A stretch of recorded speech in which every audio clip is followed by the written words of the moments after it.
Permisi. Mau kemana, Bu? Saya mau syuting, Pak. Syuting? Mau syuting apa? Boleh duduk nggak, Pak, ini? Enggak, syuting. Ini jangan, ini buat dokter Cindy. Terus saya siapa dong? Aduh, saya mau ini dulu, Pak. Mau makan dulu. Boleh makan nggak? Habis ini.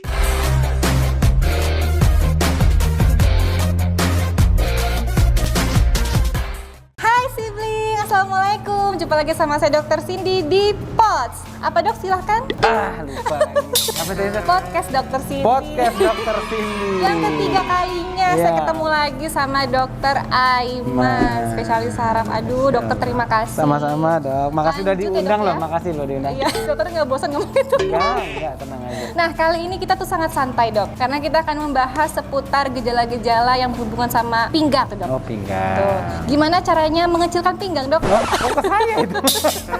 Kayaknya salah ngundang narasumber, dokter, Salah contekan, Dok. Jadi gini, kita mau bahas tentang nyeri pinggang. Oh, nyeri pinggang. Karena ternyata banyak juga ya, Dok, ya, kasus yang nyeri pinggang belakang sampai bawah, sampai ke kaki tungkai. Kayaknya gitu, hampir Dok, ya. semua manusia pernah mengalami nyeri pinggang. Betul, Dok. Dan nggak hanya orang tua, Dok, ya. Enggak, semuanya pernah. Karena banyak banget yang pengen angkat ini, ternyata ini juga ada yang sampai serius juga, Dok, ya. Kita akan bahas ya. Bisa serius, bisa cuman memang hanya otot misalnya gitu. Itu aja. Terima kasih, Dok. Ya, udah.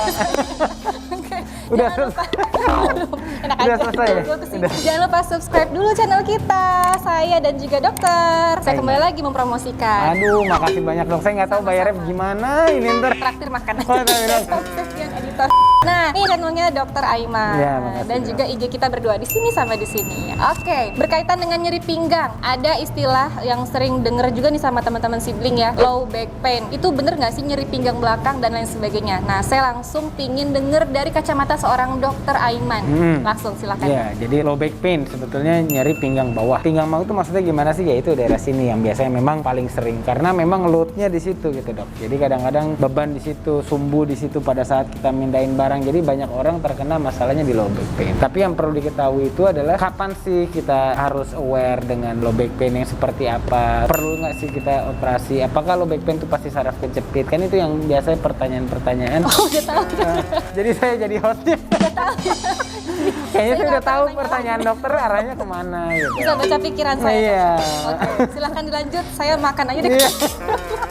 Ini saya monolog jadinya. Pinter soalnya dokter. Iya, enggak. Jadi udah kayak gitu, low back pain itu yang harus kita aware kapan dan apa aja penyebabnya. Nah, di low back pain itu bisa sendi, muskuloskeletal, jadi otot, sendi, tulang ya. Terus bisa juga kayak ligamen atau urat, orang bilang tendon. Nah, itu juga bisa menimbulkan gejala low back pain tadi. Sebetulnya bisa diagnosis, cuman kumpulan dari gejala-gejala itu low back pain. Cuman diagnosis etiologinya yang harus kita penyebab ya, Dok. Penyebabnya. Siap. Nah, kita pengen tahu penyebabnya apa sih, Dok? Apakah karena jongkok kelamaan atau karena duduk kelamaan dan lain sebagainya? Nah, langsung kita tanya. Ya, oke. Jadi memang biasanya low back pain tuh karena pekerjaan sehari-hari biasanya, Dok. Pekerjaan sehari-hari, posisi duduk yang kurang ergonomis, pekerjaan sehari-hari yang misalnya dia ngangkat berat. Jadi kadang-kadang dokter kan suka nanya kalau pasien dengan sibling, Dok. Oh, sibling. SHIBLING. Oh, Bukan iya. Blinka itu, Dok.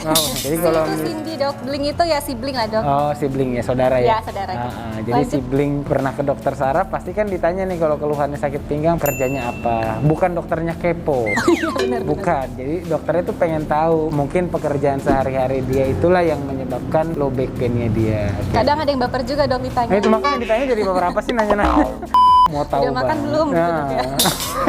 Terus, Dok, ada lagi? Itu biasanya yang paling sering, Dok. Jadi lebih ke arah postural. Berarti atau memang kebiasaan. postural ini sangat dijaga, itu penting sekali, Dok, ya? Penting, Dok, ya. Gerakan yang berulang-ulang atau bahkan gerakan statis yang terlalu lama yang nggak ada stretching ya, itu juga bisa menyebabkan kram otot kan. Nah, kan pingin tahu nih, Dok, gerakan yang baik sebenarnya seperti apa, Dok? Misalnya megang atau ngambil beban yang berat sekali gitu, Nah, Dok? iya. Nggak boleh bungkuk atau gimana? Iya, jadi kalau sebisa mungkin kalau misalnya kita ngambil sesuatu dari bawah itu sebetulnya jangan mengandalkan otot pinggang. Jadi kalau bisa sesimetris mungkin, iya.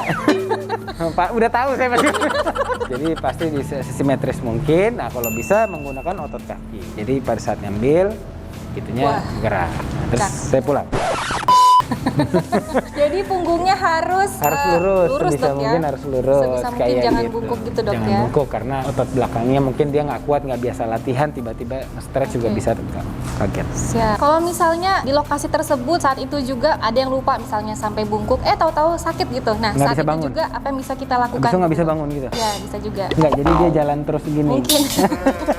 Nggak, emang sering kayak gitu kan. Oke. Jadi karena kesakitan itu karena misalnya tiba-tiba ada kekakuan otot yang mendadak.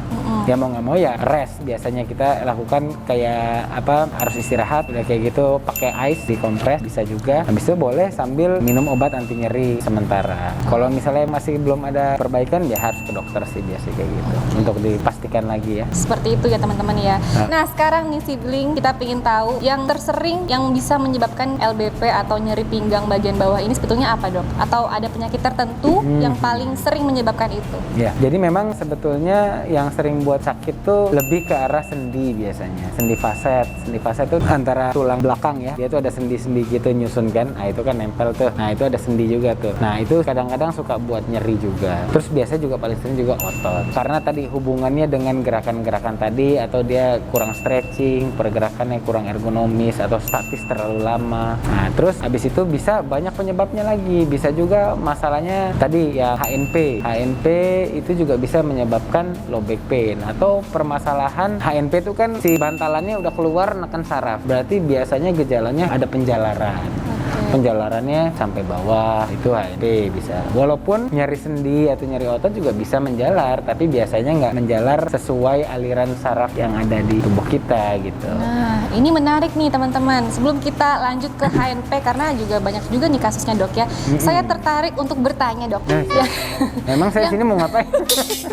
Mau Yang ini dok, ditanya-tanya. tadi yang sendi-sendi itu dok. Nah, Ya. itu sebetulnya penyebab terseringnya kenapa dok? Jadi sendi itu tadi bisa sendi yang tadi ya di antara tulang belakang, bisa juga misalnya orang duduk lama jadi sakit daerah sini, dia bisa nunjuk biasanya tuh. Nah itu ada sendi pinggul, itu juga bisa kalau misalnya ada peradangan. Oke. Nah, bisa banyak hal, bisa karena dia bekas trauma, bekas kecelakaan, riwayat kecelakaan, atau bisa juga kalau udah usia lanjut ya ada pengapuran kayak gitu. Itu jadi cenderung bisa lebih gampang terkena LBP. Gitu. Oh, pengapuran juga pengaruh dok ya? Bisa. Berarti dari makanan seperti lemak. Kapur.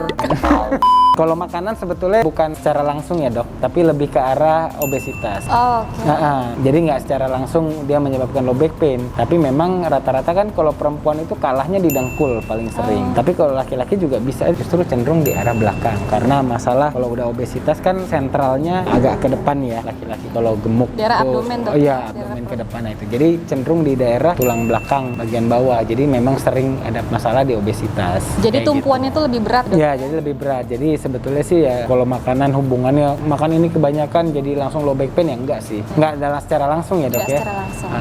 Kayak gitu. Nah, ini HNP dok. Jadi Oh, kan HNP. banyak juga nih, ada yang sampai omnya, Saraf tantenya, kejepit ya, yang kata atau omnya. orang tuanya ada yang nyeri pinggang belakang terus didiagnosa HNP gitu, atau hernia nucleus pulposus dok ya. Betul. Nah, kita langsung nanya sebetulnya itu apa sih dok gitu? Ya, HNP itu herniated nucleus pulposus. Jadi herniasi. Jadi kalau di antara tulang belakang tuh ada bantalannya tuh shock breakernya. Biar kalau misalnya ada apa-apa, ada yang menjaga biar nggak langsung patah atau apa, itu ada shock breaker. Nah, itulah si bantalan diskusnya itu. Nah, di dalamnya itu dia bisa keluar. Bisa kayak balon pecah gitu loh. Jadi keluar. Nah, pas keluarnya itu kebetulan ada saraf di situ. Saraf yang biasanya jalan ke bawah. Oh, saraf di antara ruas-ruas tulang belakang dok ya? Iya, jadi akhirnya kejepit. Nah, makanya sering dibilang saraf kejepit kayak gitu. Oke. Walaupun saraf terjepit bukan hanya karena HNP, bisa faktor yang lain ya. Tapi memang orang cenderung oh HNP saraf kejepit. Tapi ya betul memang. Jadi memang ada nyeri tulang belakang karena discogenic pain. Jadi nyerinya karena diskusnya, tapi dia belum sampai rupture, belum sampai herniated. Jadi istilahnya udah si diskusnya itu kan ada sel-sel saraf di sekitar diskus itu yang akhirnya pada saat dia terjadi stretching, peregangan atau inflamasi itu akan memberikan stimulasi ke otak. Maksudnya oh ini nyeri di sini. Tapi mungkin belum sampai herniated juga bisa.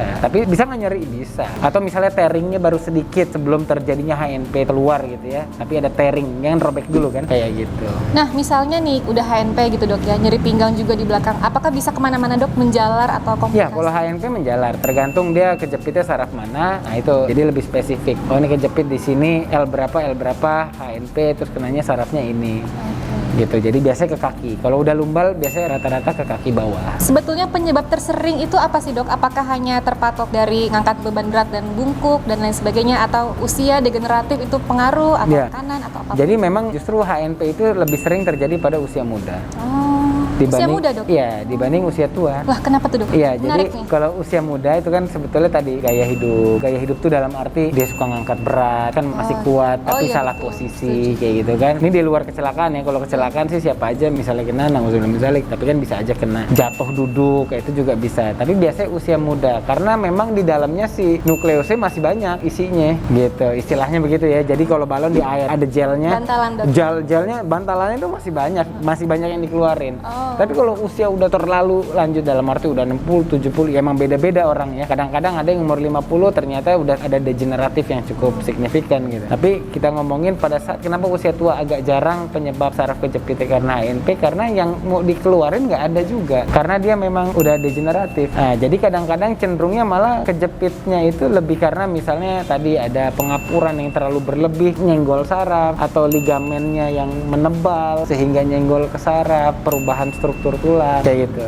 Oke sibling, itu dia kisah-kisah Ya, kisah. apa yang sudah kita sharing-sharing di sini Iya. sama Dokter Aiman juga. Terima kasih dokter. Terima kasih Dokter Cindy udah diundang. Mudah-mudahan potnya makin bermanfaat, makin maju, sukses terus buat Dokter Cindy. Amin ya Allah. Amin insyaallah. Dan semoga Allah limpahkan rezekinya dok ya. Amin ya Kita Allah. doakan semoga seluruh tenaga kesehatan Indonesia diberi Ya. kesehatan. Ya, lagi Covid gini Dok ya. Dan terakhir nih dok, apa yang harus ingat-ingat nih sama sibling terkait nyeri pinggang, HNP, LBP, yang paling penting poin-poin dari dokter? Kita langsung simpulkan aja, silakan dok. Ya, jadi kalau untuk masalah LBP ini sebetulnya memang lebih sering kan karena masalah postural. Jadi saran saya sih kita cari seergonomis mungkin pada saat yang bekerjanya di depan komputer, apalagi WFH ya dok ya. Kalau bisa tiap 20-30 menit stretching. Jangan lupa kena matahari pagi, stretching ya sambil jalan pagi 30 menit gitu kan. Selain menambah daya imun sistem zaman Covid kayak gini, itu juga kan bagus buat tulang, buat sambil stretching buat otot. Jadi kita nggak gampang tegang otot itu. Ngangkat berat juga mungkin perhatikan posturnya gitu. Terima kasih dokter. Sama-sama Dokter Cindy, makasih banyak. Yang Ya, sudah insya kita Allah. dapatkan di sini, sibling semuanya. Jangan lupa subscribe. Kita jumpa lagi di Insya video Allah. berikutnya di Pods. Kamu juga boleh request di bawah ini. Setelah ini mau apa lagi? Oke. Atau bahas penyakit-penyakit yang lain silahkan aja. Atau beli tips health info apapun silahkan aja. Oke? Siap. Jangan lupa IG kita di follow dan subscribe. Terima kasih. Assalamualaikum. Assalamualaikum.